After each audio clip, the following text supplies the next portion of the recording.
صل على سيدنا ومولانا محمد وعلى سيدنا علي وسيدتنا فاطمة وسيدتنا زينب وسيدنا حسن وسيدنا حسين وعلى آله وصحبه وبارك وسلم.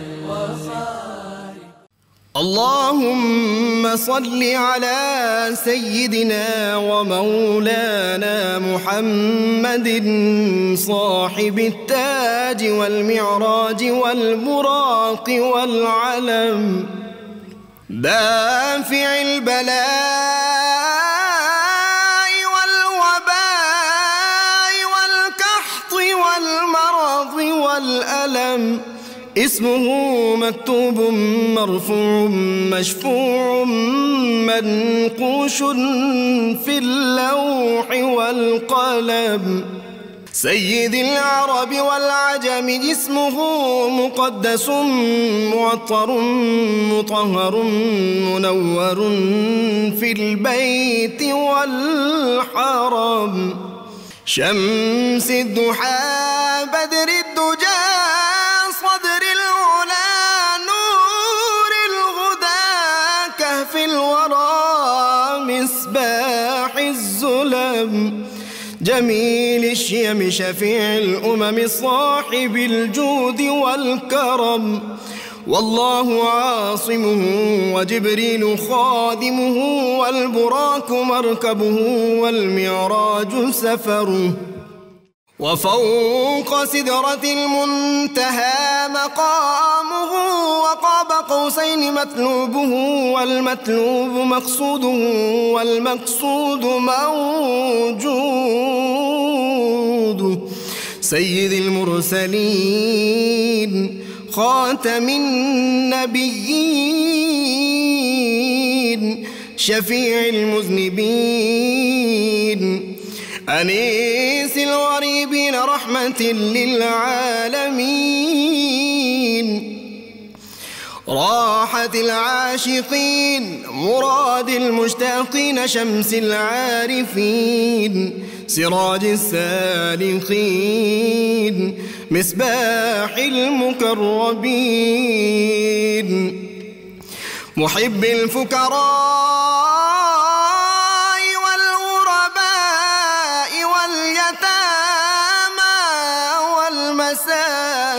والمساكين سيد الثقلين نبي الحرمين إمام القبلتين وسيلتنا في الدارين صاحب قاب قوسين محبوب رب المشرقين ورب المغربين جد الحسن والحسين مولانا ومولى الثقلين سيدنا أبي القاسم محمد بن عبد الله نور من نور الله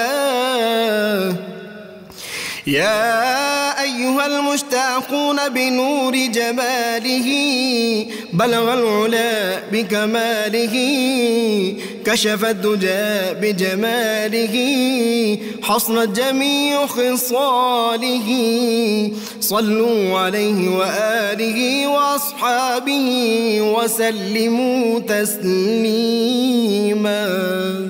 بارك وسلم اللهم صل على سيدنا ومولانا محمد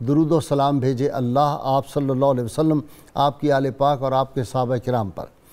ارشاد باری تعالیٰ، بے شک وہ لوگ جنہوں نے کہا ہمارا رب اللہ ہے، پھر اس پر قائم رہے تو ان پر فرشتے نازل ہوتے ہیں کہ نہ ڈرو نہ غم کرو اور خوش رہو اس جنت پر جس کا تم سے وعدہ کیا جا رہا ہے۔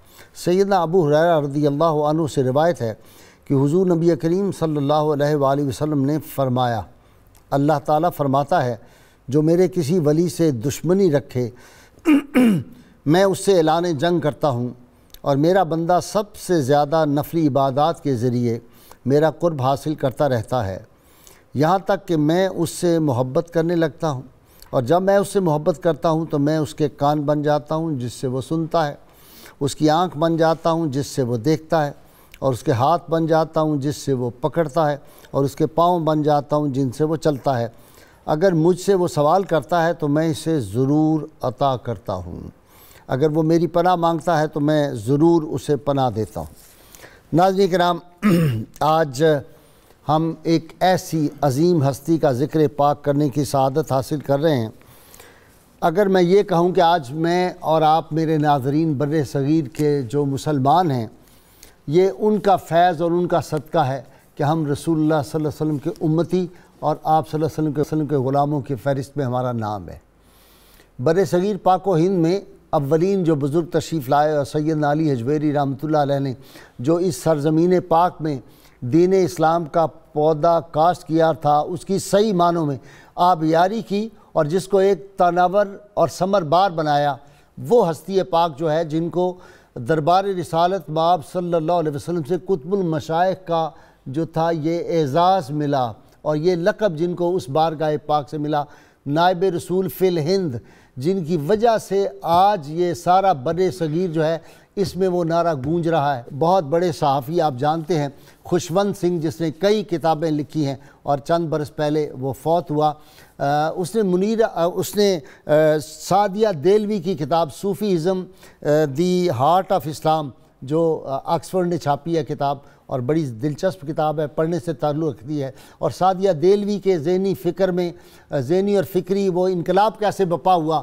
وہ تو پہلے سیکولر مزاج کی تھی، پھر کیسے صوفیاء کرام نے عطا کیا، اور جس خاتون کو کہہ دیا تھا ڈاکٹروں کے تمہارے اولاد ہو ہی نہیں سکتی، پھر اللہ نے اس کو کیسے اولاد عطا کی، اور وہ کیسے اپنا بیٹا لے کے ان درگاہوں پہ گئی، وہاں سے اس نے کیا دعا مانگی تھی پہلے اور بعد میں، پھر کیسے روضہ نبوی پہ حاضر ہوئی، یہ کتاب کی بڑی تفصیل ہے۔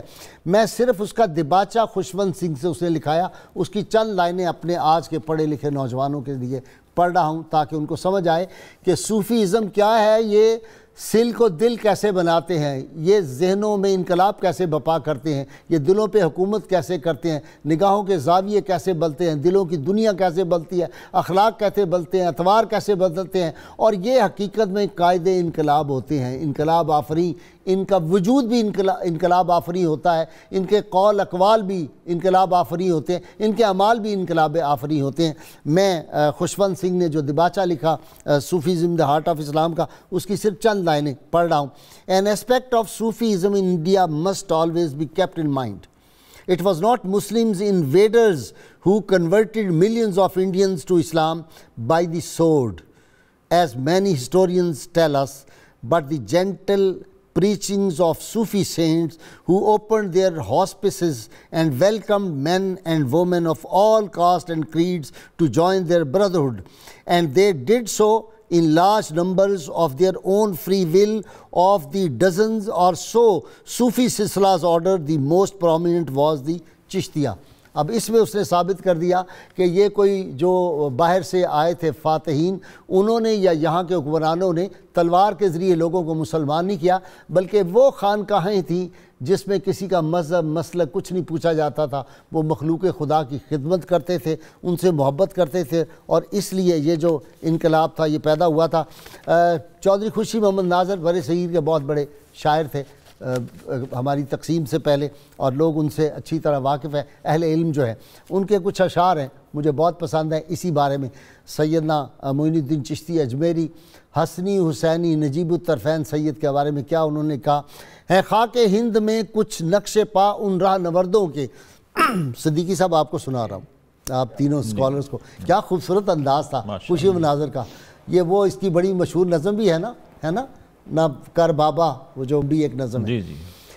ہے خاک ہند میں کچھ نقش پا ان راہ نوردوں کے، ادب سے چومتے جن کو ہیں دشتوں کو سار اب تک. کوئی تھا گنج بخش ان میں، کوئی گنج شکر ان میں، خزانے معرفت کے ہیں نہاں زیر مزار اب تک. ہوا پاکستان جنت نشاں جن کی فضاؤں سے، نہ آئی جا کے ان باغوں میں پھر فصل بہار اب تک. حضرت خواجہ معین الدین چشتی اجمیری ناظرین کرام والدہ کے بطن میں تھے تو فرماتی ہیں کہ مجھے تکبیر اور اذکار کی آوازیں آتی تھیں اور کلمہ شریف کا ذکر ہوتا تھا، لا الہ الا اللہ محمد رسول اللہ. اور بچپن سے ہی پھر یہ اس فیض کو یا اس جوہر کو جو جلا ملی تو حضرت ابراہیم قندوزی سے کیا ملا، کس طرح ملاقات ہوئی، حاجی شریف زندنی رحمۃ اللہ علیہ سے کیسے فیض پایا، اور خواجہ عثمان ہارونی نے جو ان پہ فخر کیا اور پھر ان کو بارگاہ رب العزت میں لے کے گئے، وہاں سے کیا کیا عنایت ہوئی، اور روضہ مصطفی صلی اللہ علیہ وسلم پہ لے کے گئے تو وہاں سے کیا کیا عنایت ہوئی. پھر بر صغیر میں آ کر آپ نے جو انقلاب پیدا کیا، آپ کی کرامات، آپ کے حوال، آپ کے مقامات، آپ کا زہد و ورع، ان سب پہ گفتگو کرنے کے لیے ایک دفتر کھلا ہوا ہے. اور میں آپ کو بیان نہیں کر سکتا، بس دل چاہتا ہے یہ بھی کر دوں، یہ بھی کر دوں، یہ بھی بیان کر دوں، لیکن میں چاہتا ہوں آج میرے اسکالر یہ سب کچھ بیان کریں. ناظرین کرام میرے ساتھ آج اس مقدس محفل میں کہوں گا جو حضرت خواجہ غریب نواز کے تذکار پاک کی ہے، جناب رضا الدین صدیقی صاحب ادیب شاعر اور اسکالر ہیں. ان کے ساتھ ڈاکٹر شبیر احمد جامی، تصوف پہ آپ کا بڑا مقام ہے، بڑی زبردست کتابیں لکھی ہیں آپ نے. ان کے ساتھ نوجوان صوفی اسکالر ہیں ڈاکٹر محمد نوید اظہر، دیکھنے میں صوفی، دیکھنے میں بابو، اندر کا صوفی. اور آخر میں آپ کو بہت خوبصورت آواز کے حامل صاحبزادہ محمد یوسف اظہر سے منقبت بارگاہ خواجہ غریب نواز میں سنواؤں گا. میں ابتدا کر رہا ہوں جناب رضا الدین صدیقی صاحب. جی صدیقی صاحب. جی اعوذ باللہ من الشیطان الرجیم، بسم اللہ الرحمن الرحیم. آپ نے اپنے تمہیدی کلمات میں بڑی خوبصورتی سے تصوف، اس کے مقاصد اور صوفیاء کے کردار کی طرف اشارہ کیا. بہت شکریہ. حضرت خواجہ معین الدین اجمیری رحمۃ اللہ علیہ صوفیاء بر صغیر میں نہیں بلکہ صوفیاء اسلام میں بڑے قداور ترین لوگوں میں سے ایک ہیں. سبحان اللہ. اور بلا شبہ اسلام کے محسنین میں سے ہیں. بر صغیر پاک و ہند کا ہر مسلمان تو براہ راست ان کا احسان مند ہے، سبحان اللہ، اور اسے ہمیشہ رہنا چاہیے. حضرت خواجہ معین الدین اجمیری رحمۃ اللہ علیہ، آپ کی پیدائش کے بارے میں 530 سے 537 تک کے اقوال ہیں. اس دوران میں 530 سے 637 630 تک 630 تک تو عمر پاک ہو گئی نا، عمر پاک، پیدائش 537 تک کی. ٹھیک ہے. قرینہ قیاس یہ ہے کہ 530 میں آپ کی پیدائش ہے. یہ وقت ایک ایسا وقت ہے کہ جب عالم اسلام بہت ابتلاء و آزمائش کے مرحلوں سے گزر رہا ہے. عباسی سلطنت بہت کمزور ہو رہی ہے، مختلف سلاطین طاقتور ہو رہے ہیں، اور بہت سے فتنے جیسے کرامتا کا فتنہ ہے، اور پھر مصر باطنیہ ہیں، تاتاری بھی اس وقت تاتاری زور پکڑ رہے تھے اور مجتمع ہو رہے تھے. اور پھر یہ دیکھیں کہ آگے جا کے فتنہ تاتار نے بغداد کو تہس نہس کر دیا. خلافت عباسیہ پھر 4 سال تک کوئی خلیفہ ہی عالم اسلام میں نہ رہا. ہماری لائبریریوں کے ساتھ کیا ہوا؟ لیکن اللہ تبارک و تعالیٰ نے حضرت معین الدین اجمیری کے ذریعے امکان کا ایک نیا دروازہ مسلمانوں کے لیے کھول دیا. واہ. اور وہ ہے ہندوستان میں اشاعت اسلام. ایک بہت بڑی سلطنت آپ کے مبارک قدموں سے وجود میں آ گئی. آپ کا علاقہ خراسان کا مردم خیز علاقہ ہے، جس کے بارے میں حضرت داتا گنج بخش رحمۃ اللہ علیہ نے فرمایا تھا کہ آفتاب اقبال ان دنوں خراسان پہ جلوہ فگن ہے. اور میں وہاں پہ 300 ایسے اہل اللہ سے ملا ہوں جن میں سے ہر ایک اپنے زمانے کے لیے کافی ہے.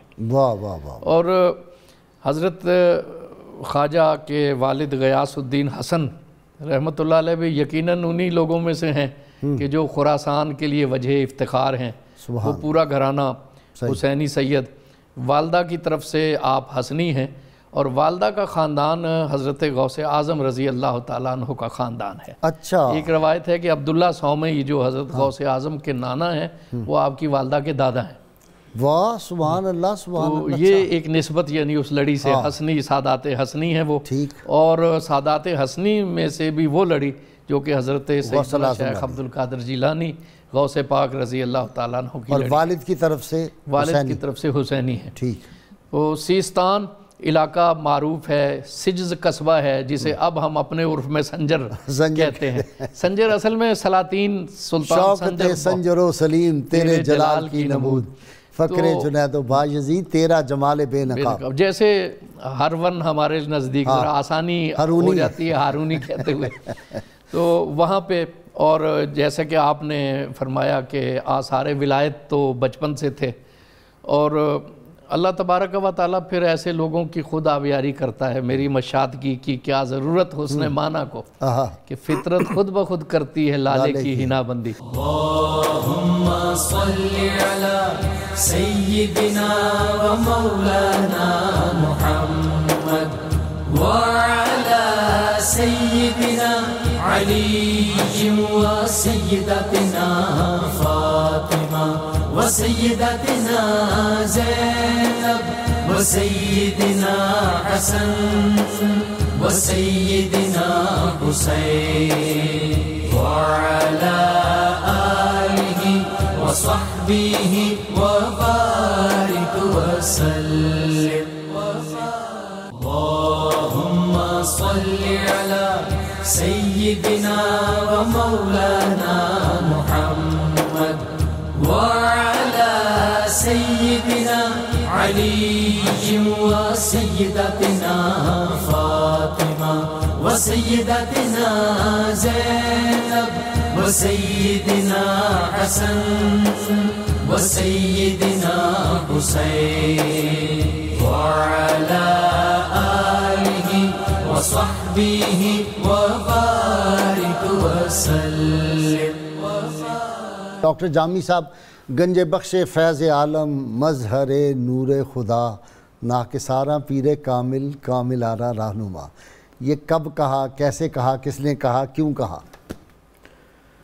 خواجہ معین الدین چشتی اجمیری رحمۃ اللہ علیہ کا تذکرہ خاص غازی صاحب ہو رہا ہے، تو خواجہ معین الدین چشتی اجمیری رحمۃ اللہ علیہ کی شخصیت اللہ تعالیٰ کی رحمت خاصہ اور حضور نبی اکرم صلی اللہ علیہ وسلم کے کمالات کا مظہر اتم تھی۔ سبحان اللہ سبحان اللہ سبحان۔ یعنی یہ جو اولیاء کبار ہیں تو ہمارے جو بالخصوص بانی سلسلہ بھی ہیں، ان کے پرتو میں حضور نبی اکرم صلی اللہ علیہ وسلم کا علم، معرفت، عشق اور وہ ساری روحانی اور علمی کیفیتیں یہاں واضح طور پر پوری تابانی اور شباب کے ساتھ جلوہ گر ہیں۔ ٹھیک۔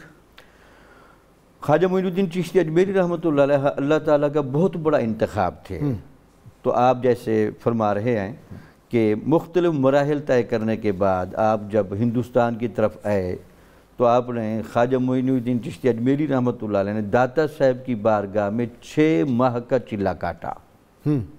6 ماہ کا؟ 6 ماہ کا۔ اچھا یہ غلط مشہور ہے 40 دن کاٹا۔ یہ 6 ماہ کا چلہ ہے آپ کا۔ اچھا 40 دن والا نہیں کا نہیں۔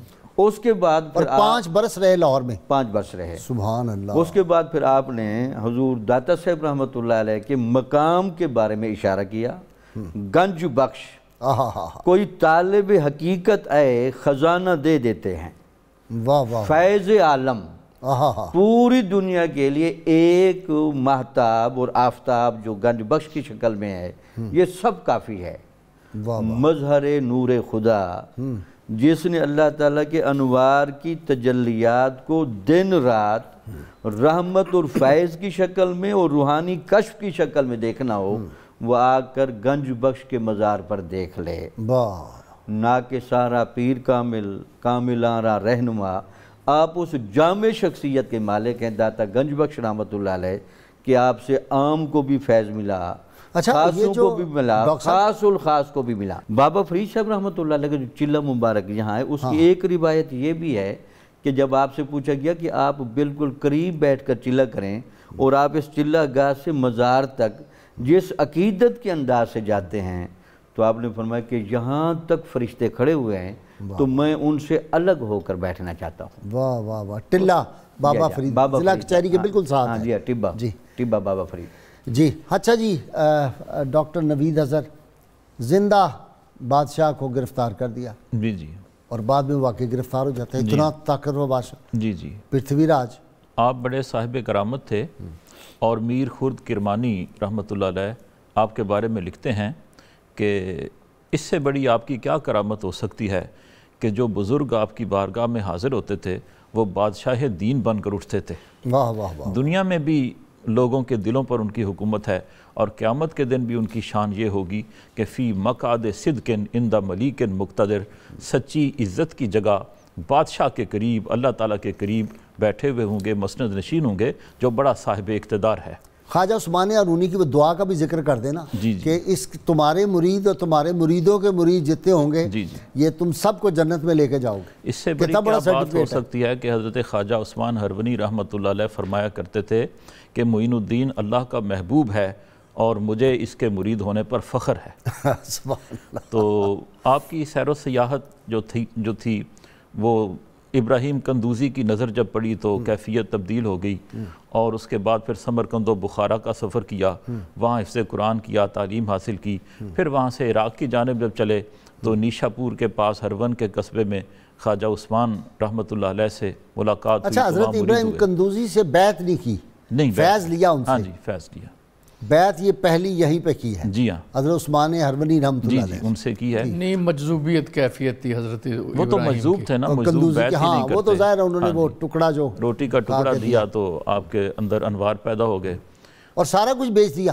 جی سارا کچھ بیچ دیا، چکی بھی گئی اور وراثت میں پنچکی ملی تھی، باغ بھی گیا، ایک باغ ملا تھا وراثت میں۔ 15 برس کی عمر میں والد کا سایہ سر سے اٹھ گیا تھا۔ وہ چاروں ترک بھی گنوا دینا، پھر ترک دنیا، ترک عقبہ۔ جی ہاں، وہ تو سلسلہ چشتیہ میں جو 4 ترکی ٹوپی ہے تو اس حوالے سے ترک دنیا، ترک عقبہ سب آپ کو معلوم ہے۔ تو طعام و خواب جو ہے اس کا ترک، اور پھر خواہشات نفس کا ترک، یہ سر تو ماں سوا اللہ کو سب فارغ۔ جی ہاں، آپ کا مجاہدہ اتنا زیادہ تھا کہ آپ کسی ایک جگہ پر مستقل قیام نہیں کرتے تھے تھوڑے عرصے کے لیے، اور جہاں بھی رہتے قبرستان میں رہتے، اور روزانہ ایک قرآن مجید ختم کیا کرتے، اللہ، اور عشاء کے وضو سے فجر کی نماز ادا کرتے، سبحان اللہ سبحان، اور علائق دنیاوی سے بالکل الگ تھلگ رہتے تھے۔ یہ بادشاہوں سے بڑے دور رہے، یہ ذرا بتائیں، یہ سارے چشتی، یہ اب بیماری آئی ہے کہ اب بادشاہوں کے درباروں میں جانا شروع چشتی، ورنہ پہلے تو نہیں جاتے تھے؟ اللہ تعالیٰ کی قربت جسے میسر آ جائے اسے بادشاہ کی کیا ضرورت رہتی ہے۔ بڑے بڑے مشائخ سے ان کی ملاقات ہوئی۔ حضرت شیخ عثمان ہرونی کے بعد حضرت نجم الدین کبریٰ جو سنجار میں تھے، بغداد میں ان سے ملاقات، عراق کے ایک شہر سنجر اور سنجار 2 الگ الگ قصبے ہیں، تو وہاں ان سے ملاقات ہوئی۔ 2.5 ماہ ان کی صحبت میں رہے، پھر حضرت شیخ عبد القادر جیلانی سے ملاقات ہوئی، 57 دن تک ان سے باطنی علوم حاصل کیے۔ اچھا، اور اس کے بعد پھر مختلف علاقوں کے سبزوار، اصفہان اور ملتان اور لاہور اور دہلی، مختلف شہروں سے ہوتے ہوئے پھر اجمیر شریف تشریف لائے۔ تو آپ فرماتے ہیں کہ ثبات و استقلال کسی مرید کا یہ ہے کہ 20 برس تک فرشتے اس کے نامہ اعمال میں کوئی گناہ نہ لکھ سکیں۔ 20 برس تک؟ جی ہاں، یہ معیار ہے ان کی ولایت کا۔ آج آدمی یہ کہتا ہے کہ ہم بزرگ کے پاس جاتے ہیں تو وہ ہمیں ولی کیوں نہیں بناتا؟ ولایت کے لیے ایک سازگار ماحول چاہیے، ایک زرخیز زمین چاہیے جس میں ولایت کا پودا کاشت کیا جائے۔ جب وہ ماحول ہی نہیں ملتا تو پھر ایک بزرگ کسی کو پہلی نظر میں تو بزرگ نہیں بنا سکتا۔ آپ نے تو کسی کو مرید کیا 52 برس کی عمر میں آپ کو جا کر خلافت ملی، 52 برس کی عمر میں، اور اس کے بعد بھی کسی کو مرید نہیں کرتے تھے، سفر میں رہتے تھے، روانہ سیر میں رہتے تھے۔ دہلی میں آ کر ایک حلقہ بنایا، اور پھر وہاں سے جب اجمیر تشریف لائے تو وہاں تبلیغ اسلام کی، اور وہ حضور صلی اللہ علیہ وسلم کے حکم سے کی، اور اسلام کے لیے ایک سازگار ماحول پیدا کیا۔ آج ہندوستان میں جو سجدے ہو رہے ہیں، جو عبادات ہو رہی ہیں، جو ذکر اذکار ہو رہا ہے، سب کا ثواب آپ کی روح مقدسہ کو جاتا ہے۔ اور باوجود مودی کے سارے ظلم و فساد کے پھر بھی لوگ کلمہ حق بلند کر رہے ہیں، مسجدیں آباد ہیں، کلمہ حق بلند کیا جا رہا ہے، اور ذکر و اذکار کی فضا، درود و سلام کی صدائیں گونجتی ہیں۔ یہ سب خواجہ اجمیر کا فیضان ہے۔ خواجہ عثمان ہرونی رحمۃ اللہ تعالی علیہ آپ کے چلے جانے سے اتنے ملول ہوئے، رنجیدہ خاطر ہوئے کہ آپ بھی اپنے مقام سے ہجرت کر گئے اور دل نہیں لگتا تھا آپ کا اپنے قصبے میں، تو آپ بھی سفر میں اور تبلیغ اسلام میں مشغول ہو گئے۔ راستے میں ایک جگہ دیکھا کہ یہاں کچھ لوگ جمع ہیں اور آتش کدہ ہے بہت بڑا، تو مجوسی لوگ تھے اور آگ انہوں نے جلا رکھی تھی، وہاں وہ بیٹھے ہوئے تھے۔ تو خواجہ عثمان ہرونی نے ایک درخت کے نیچے قیام کیا اور اپنے خادم سے کہا کہ روزہ افطار کرنے کے لیے کچھ آٹا بستی سے لے کر آؤ اور آگ گرم کرنے کے لیے، کھانا پکانے کے لیے آگ لے کر آؤ۔ تو وہ خادم آتش کدے کی طرف گیا تو بڑے مجوسی ارد گرد جمع تھے اور ان کا مذہبی پیشوا بیٹھ کر آگ کی طرف توجہ کر کے عبادت میں مصروف تھا۔ تو خادم گیا آگ لینے کے لیے تو انہوں نے ڈرا دھمکا کے واپس کر دیا۔ اس نے آ کر شکایت کی تو خواجہ صاحب خود اٹھے اور آتش کدے میں تشریف لے گئے اور جو ان کا مذہبی پیشوا تھا اس سے مخاطب ہوئے کہ خدائے واحد کو چھوڑ کر اس آگ کی پوجا کیوں کرتے ہو؟ ساری زندگی تمہاری آگ کی عبادت میں گزر گئی، کیا یہ آگ تمہیں جلاتی نہیں، تمہارا لحاظ کرتی ہے؟ اس کی گود میں اس کا بیٹا چھوٹا بیٹھا ہوا تھا، آپ نے لپک کر وہ اٹھا لیا اور آگ میں چھلانگ لگا دی۔ 4 گھنٹے تک حضرت خواجہ عثمان ہرونی اس آگ میں بیٹھے رہے اور پھر باہر نکل آئے، اور لوگ جو تھے وہ چیخ پکار کر رہے تھے کہ ہمارے مذہبی پیشوا کا بیٹا جل جائے گا، لیکن کچھ بھی نہ ہوا۔ آپ جب باہر نکلے تو آپ کی کرامت دیکھ کر سارے مجوسی مسلمان ہو گئے اور وہ جو مذہبی پیشوا تھا وہ آپ کا خادم خاص بنا۔ آپ نے اس کا نام عبداللہ رکھا اور وہ ولی کامل بن کر آپ کی صحبت سے باہر آئے۔ اللہم صلی علی سیدنا و مولانا محمد وعلی سیدنا علی و سیدتنا فاطمہ و سیدتنا زینب و سیدنا حسن و سیدنا حسین وعلی آلہ و صحبہ و بارک وسلم۔ اللہم صلی علی سیدنا و مولانا محمد وعلی سیدنا علی و سیدتنا فاطمہ و سیدتنا زینب و سیدنا حسن و سیدنا حسین وعلی آلہ و صحبہ و بارک وسلم۔ اچھا جی، وہ صدیقی صاحب اس دور میں یہ جادوگروں کا بڑا زور تھا اور اب بھی ہندوستان میں یہ جادو ٹونا بہت ہے۔ وہ جے پال جوگی جو تھا وہ تو پورے حکومت کر رہا تھا پورے ہندوستان میں، اس کی پھر کیسے بارگاہ پاک میں آ کے قدموں میں گرا اور ولی بن گیا اور کیا ہوا؟ رائے پتھورا کی والدہ اسے بھی ان علوم سے بڑی دلچسپی تھی، ہاں نجوم کی بھی ماہر تھی اور وہاں بھی آج بھی یہ ہر کام سے پہلے رواج ہے کہ جوتش نکالی جاتی ہے، وہ حساب کتاب لگاتے ہیں۔ تو اس نے اسے متنبع کیا کہ کوئی مسلمان درویش تمہاری سلطنت میں آنے والا ہے اور اس کے ساتھ کوئی زیادتی نہ کرنا، اس کا احترام کرنا، ورنہ تمہاری سلطنت ختم ہو جائے گی۔ تو شروع میں تو کچھ دن اسے خیال رہا، لیکن حکام کے اپنے مسائل ہوتے ہیں، اقتدار جانے کا خوف انسان سے بڑی اونچی حرکتیں کرواتا ہے۔ اس نے بھی مطلع کیا، لیکن پھر جیسے جیسے آپ کے اثرات بڑھتے گئے اور لوگ آپ کی طرف متوجہ ہو گئے، طبیعت میں ایک خلق اور کیفیت، انسان نوازی، وہ ایک طبقاتی تفریق کا ماحول تھا۔ لوگوں کے لیے تو ایک بالکل نئی بات تھی نا کہ ایک شخص جو کہ دیوتا سمان ہے، اس کا لنگر سب کے لیے کھلا ہوا ہے، سب سے محبت سے پیش آ رہا ہے، کوئی ذات پات نہیں پوچھ رہا، کسی کا مذہب نہیں پوچھ رہا۔ تو اثرات بڑھتے گئے تو پھر اس نے شروع کر دی، زیادتیاں شروع کر دی، ظلم و جور شروع کر دیا۔ پھر درویشوں کا طریقہ ہے، جیسے رسالت مآب صلی اللہ علیہ وسلم نے اسوہ حسنہ پیش کیا، خلق محمدی ہی کردار کے طور پہ پیش ہوا، لیکن جہاں ضرورت پیش آئی تو پھر معجزات بھی دکھائے گئے۔ فَقَدْ لَبِثْتُ فِيكُمْ عُمُرًا من قبلہ افلا تعقلون۔ تو پھر راجہ نے دیکھا کہ کوئی اور حربہ نہیں چل رہا تو اس نے پھر اپنے گرو جے پال کو کہا کہ آپ کہ آئیں اور تم ہی کچھ کرو، تو وہ آ گیا۔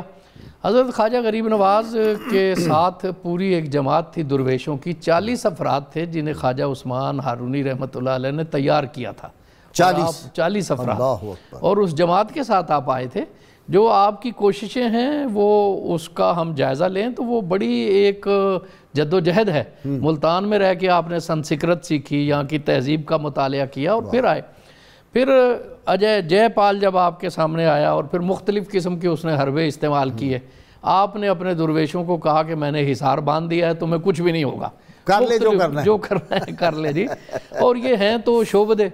پھر آخر میں اس نے خود وہ فضا میں بلند ہو گیا کہ میں فضا میں جا کے آپ کے اوپر وار کروں گا، تو آپ نے اپنے نالین کو حکم دیا، وہ اس کے سر پہ جو ہے وہ برسنے لگیں۔ اب یہ دیکھیے نا کہ قرآن کا وہ معجزہ، حضرت موسیٰ کے سامنے جب جادوگروں نے اپنی رسیاں پھینک دی تو وہ سانپ بن گئی، اور آپ نے اپنا عصا جب پھینکا تو وہ انہیں نگل گیا۔ جادوگر ایمان لے آئے، کیوں کہ ان کے علم نے بتایا کہ ہم تو صرف شعبدہ باز ہیں، ہماری تو صرف نظر بندی ہے، حقیقی ادھر ہے، لیکن حقیقی ادھر ہے۔ یہ انہوں نے واقعی اللہ کا بندہ مومن کا ہاتھ، غالب و کار آفریں، کار کشاؤ کار ساز۔ تو اب وہ اس کا فضا میں بلند ہونا، شعبدہ تھا، نظر بندی تھی، کیا تھی، لیکن اس کے سر پہ جو کچھ پڑ رہا تھا وہ تو حقیقت تھی۔ تو اسے تو خبر تھی کہ میرے ساتھ کیا ہو رہا ہے، تو وہ گرا اور پھر قدموں میں گر گیا، اور پھر اس کے علم نے بھی اس کی رہنمائی کی کہ یہ درویش کوئی شعبدہ باز نہیں ہے، یہ حقیقی انسان ہے، اللہ کا ولی ہے۔ اور پھر قبول اسلام کیا، آپ نے اس کا نام عبداللہ رکھا، اور اس کے بارے میں بھی بہت سی خرق عادت باتیں بڑی زبردست مشہور ہیں۔ ایک شعر آیا، پتہ نہیں یہاں وہ اس کا کوئی کیا ہے، محلے نظر ہے کہ نہیں، لیکن آ گیا فوراً تو آپ کو سنا ہی دیتا ہوں۔ یہ خرد پہ زوم کیسا، وہ جو اوپر، یہ خرد پہ زوم کیسا کہ مقام عاشقی میں وہی کھا گئے ہیں ٹھوکر جو چلے بہت سنبھل کے۔ اچھا جی، پھر حقیقت آشنا ہوتا ہے تو دنیا اس کے سامنے پرے کاہ کی حیثیت رکھتی ہے، وہ بادشاہوں کے درباروں میں نہیں جاتا، وہ عمراء کے درباروں میں نہیں جاتا، پھر اس کو ان چیزوں کی کوئی پرواہ نہیں رہتی۔ جی، سب سے بڑا بادشاہ تو اللہ تعالیٰ ہے نا، تو اللہ تعالیٰ کے قرب میں پہنچ جاتا ہے، بادشاہ کی ضرورت نہیں رہتی۔ اللہ تعالیٰ فرماتے ہیں علیہ صلی اللہ بکاف عبدہ، کیا اللہ اپنے بندے کے لیے کافی نہیں ہے؟ تو آپ پر رسول اللہ صلی اللہ علیہ وسلم کی جو نوازشات تھیں ان کا بطور تبرک ذکر ہو جائے تھوڑا سا، کہ حج بیت اللہ کے لیے جب آپ تشریف لے گئے تو حرم مکہ میں عبادت کر رہے تھے، تو اللہ تعالیٰ کی طرف سے ارشاد ہوا کہ میں تجھ پر خوش ہوں، تم جو چاہے مانگو۔ تو آپ نے عرض کیا کہ میرے مریدوں کی بخشش ہو جائے، تو اللہ تعالیٰ نے فرمایا کہ تمہارے مریدوں کو بخش دیا جائے گا، اور جو بھی تمہارے سلسلے میں مرید ہوگا میں اس کو بھی بخش دوں گا۔ پھر جب مدینہ طیبہ میں اس میں وہ بھی شامل ہوں گے جو 92 پہ آپ کا تذکرہ ہے، بے شک جن کے دل میں ان کی محبت ہے، امید ہے کہ اللہ تعالیٰ ہماری لغزشوں کو معاف کر کے، گناہ صغیرہ کو معاف کر کے ان کے ساتھ جنت میں داخل کر دیں گے۔ تو مدینہ طیبہ میں جب تشریف لے گئے، درود و سلام پڑھتے سارا دن، تو وہاں حضور کی طرف سے جو انعام عطا ہوا، آپ نے فرمایا اے معین الدین، اے قطب المشائخ، میں تمہیں ہندوستان کی ولایت سونپتا ہوں، وہاں کفر کا بہت اندھیرا ہے، تم جاؤ اور وہاں اسلام کا نور پھیلاؤ۔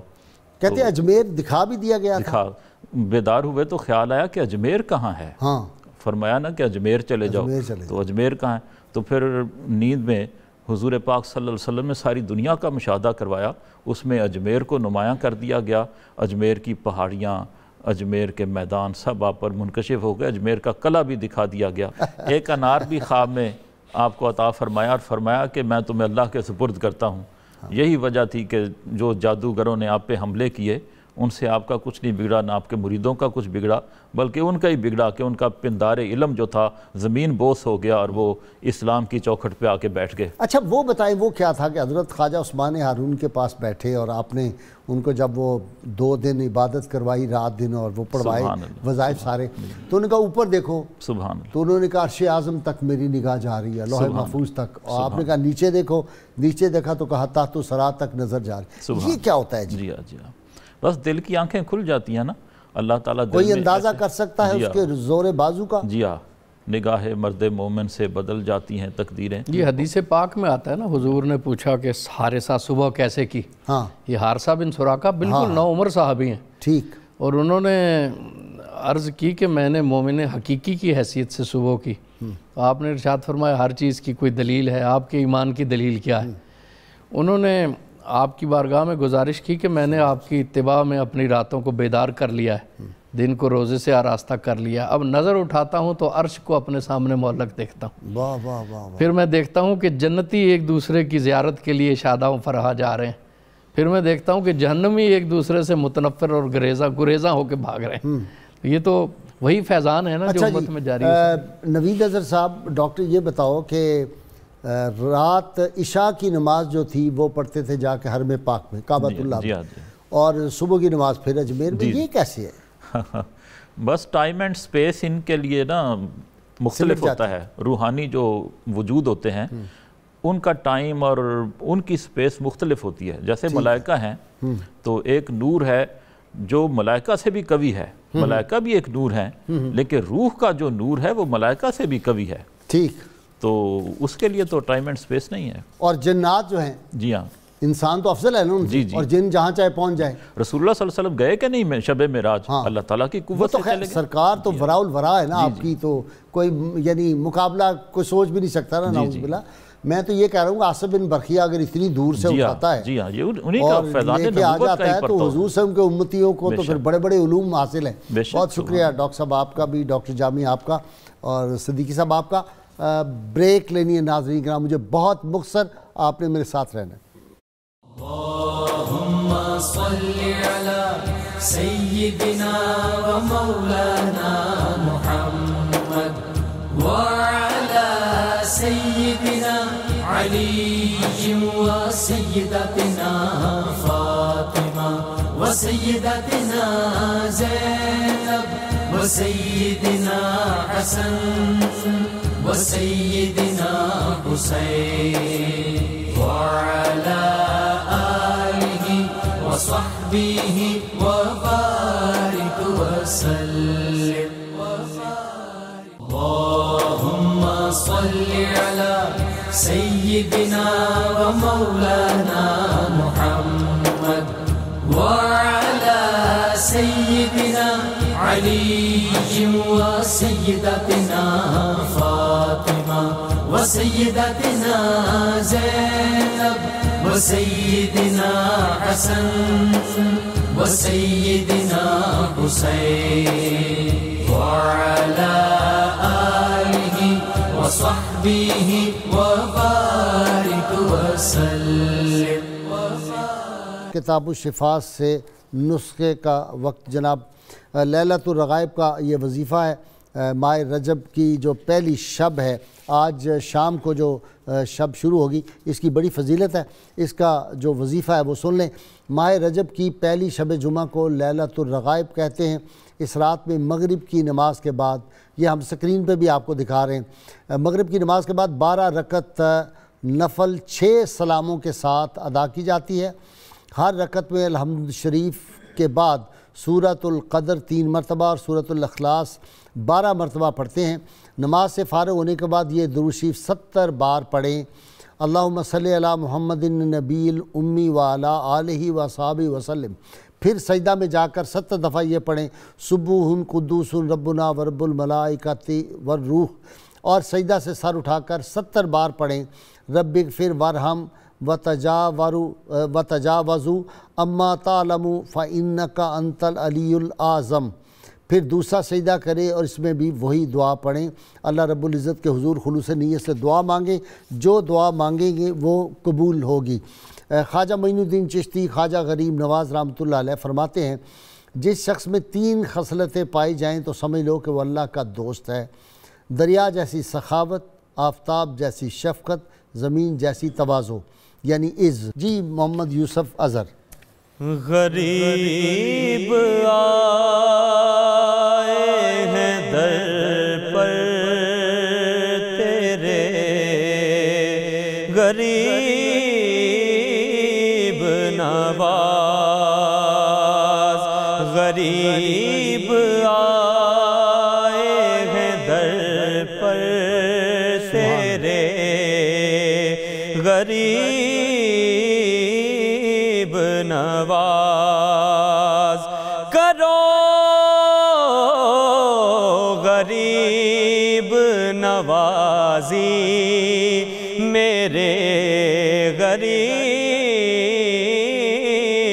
نواز کرو غریب نوازی میرے غریب نواز زمانہ اس کو نظر سے گرا نہیں سکتا زمانہ اس کو نظر سے گرا نہیں سکتا کرم کی جس پہ کرو تم نظر غریب نواز کرم کی جس پہ کرو تم نظر غریب نواز میں پل صراط سے گزروں تو اس طرح گزروں میں پل صراط سے گزروں تو اس طرح گزروں ادھر ہو غوث مدد کو ادھر غریب نواز ادھر ہو غوث مدد کو ادھر غریب نواز تمہارے در کی کرامت یہ بارہا دیکھی تمہارے در کی کرامت یہ بارہا دیکھی غریب آئے تھے اور ہو گئے غریب نواز غریب آئے تھے اور ہو گئے غریب نواز تمہاری ذات سے میرا بڑا تعلق ہے کہ میں غریب بڑا ہوں تم غریب نواز کہ میں غریب بڑا تم بڑے غریب نواز کرو غریب نوازی میرے اللہم صلی علی سیدنا و مولانا محمد وعلی سیدنا علی و سیدتنا فاطمہ و سیدتنا زینب و سیدنا حسن و سیدنا حسین وعلی آلہ وصحبہ وبارک وسلم